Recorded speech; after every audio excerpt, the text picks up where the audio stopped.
Hey, Brian. I just want to send you this sample of how I want to start organizing the libraries for any landscaping customer. So what we have here is uh, well, I've got a duplicate here, so I'll fix that. But so what I've done here is use text boxes or text and the plants and property lines, and I've used the property lines to create a grid. So if we go to 2D here, you can see that I've created the property lines. The property lines are exactly the same distance apart from each other, and the property lines really are just so we can snap things into that grid easily.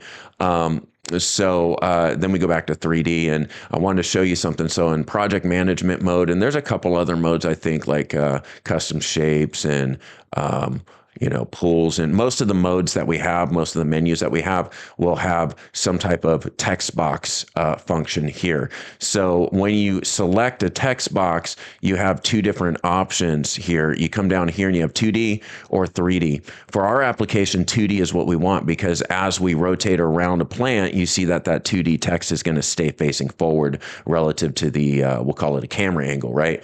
But if we go to 3D like this, then it doesn't rotate. So then it's hard to read when you get behind it, right? So we're going to keep things on 2D. And then I'll just delete that.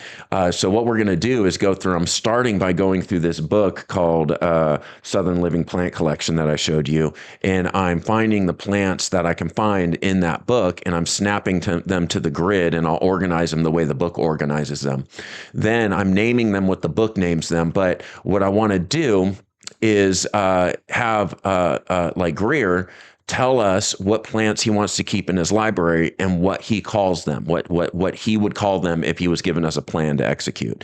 So then we'll come in here and relabel these the names that he wants to call them. That way, when he gives us a plan and we're putting it in 3D, we just search in his library for that plant name, and it will pop up just fine. So that's what I'm doing right now. I'm going to categorize these appropriately. It's going to take a little time, but this initial run will be our template that we use for every new landscaper, and they will go through an onboarding process that basically forces them to relabel. Like, what we can do is we can print pictures up of these, and then they can write right next to the picture what they want to call it, and then send it back to us, and then we will customize their library specifically to them.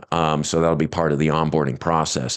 And it does take a little time to put this initial one together. Once this initial one is together, it's very quick and easy to customize a new library for every landscaping client that we have. So a little time up front, save us many, many, many hours of frustration and time, hassle in the future. Hope all that makes sense.